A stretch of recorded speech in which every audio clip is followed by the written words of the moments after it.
سلام هموطنان گرامی. خوب میدانید که در چی باره میخواهم صحبت بکنم، اما خواهش میکنم از دوستان عزیز، از نفرانی که این ویدیو را تماشا میکنند، این ویدیو را با تمام دوستانتان روان بکنین تا اینکه یعنی فهمش ملی و سطح وطن دوستی و ملت دوستیشان بالا بشود. اگر یاد داشته باشین، خوب فقط وقتی زیاد نگذشته است دیگه یادتون رفته باشه. همین یک دو روز پیش بود در برنامه لوچ سیفسخ در تلویزیون روسیه یک تاجیک از شویتسیا برآمد کرد. خوب بازی کرد در همو بگیم که با همو اسباب موسیقی. راستی دوستای عزیز، سوال ما و صحبت ما در این باره می رود که چرا پدری سمیر نخواست که بگه که من از تاجیکستان هستم. راستی کم خیلی زیاد دوستا و همه نفرها و خودم که امروز فهمیدم ناراحت شدم و یک بار دیگر هم تماشا کردم.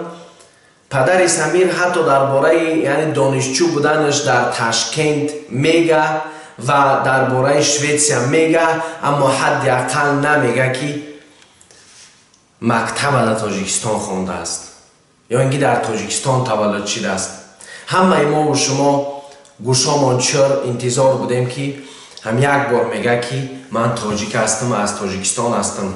بسیاری دوستا، بسیاری نفرهایی که این چیز دیدن ناراحت شدن. در حقیقت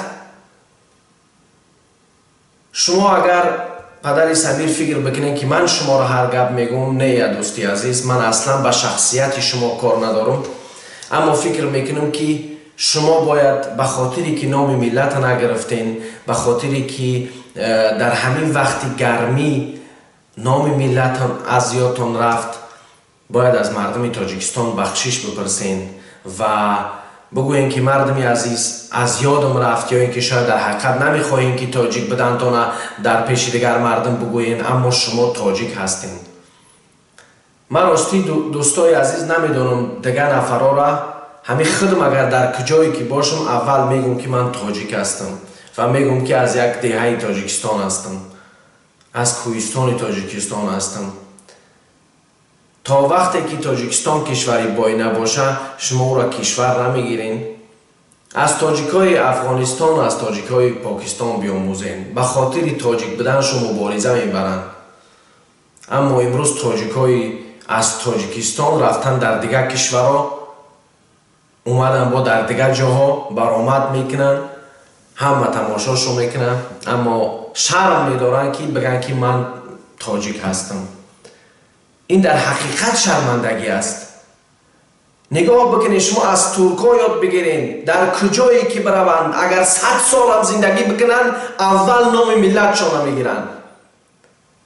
من نمیفهمم از کجا هست اینقدر حماقت، از کجا هست اینقدر ملت بدبینی.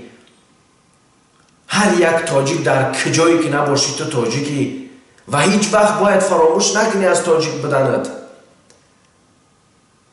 امروز وقتی که میبینم بعض نفرها که تاجیک احترام نمیکنن، در آخچوات دیگه ملت میگیرن، در میگن که ما دیگه ملتیم.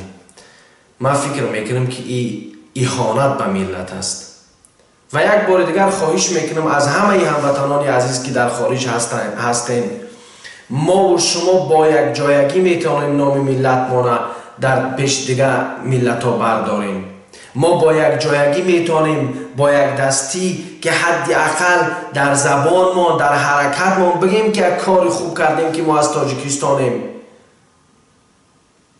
تا کی فقط آدمایی که دزدی میکنن، تا فقط آدمایی که یک کاری بد میکنن اوار قبیدن دیگه مینویسن که از تاجیکستانن.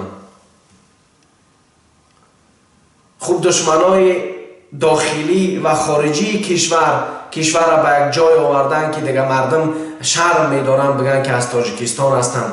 اما من فکر میکنم که این کاری که شما کردین آقای خوب بگیم که پدر سمیر کار خطا هستک و باز هم از شما دعوت میکنم و باز هم از تمام مردم عزیز تاجیکستان دعوت میکنم که هر کجا که برین شما تاجیک هستین، از تاجیک بدنتان شرم نکنین. این دنیا و کرای نداره که دیگه از ملت اختان رو بگردونین بگین ما ملت نیستیم. هزارها سال زندگی که هزارها زبان یاد بگی همو ملت میمونی، تاجیک میمونی، هیچ کتره همچون دیگه ملت قبولت نمیکنه. ولی بعضی ها فکر میکنن که در اروپا و در امریکا رفتنک تمامه که در دهنگه یاد گرفتن تمام دیگه همو ملت شدن. نه دوستای عزیز، کرد می باشین نباشین، هر وقتی که شنیدن که از تاجیکستان هستین میگن مسلمان های تاجیک های. برای مخواه دوستان عزیز، دوست داشتن ملت، دوست داشتن وطن اینم از گوشه ایمان است. خوب گپ از زیادی بد نمیکنم. در امان الله باشین دوستان عزیز. فراموش نکنین آبونه بشوین. انشاءالله به روزهای نزدیک باز هم من فعالتر میشوم.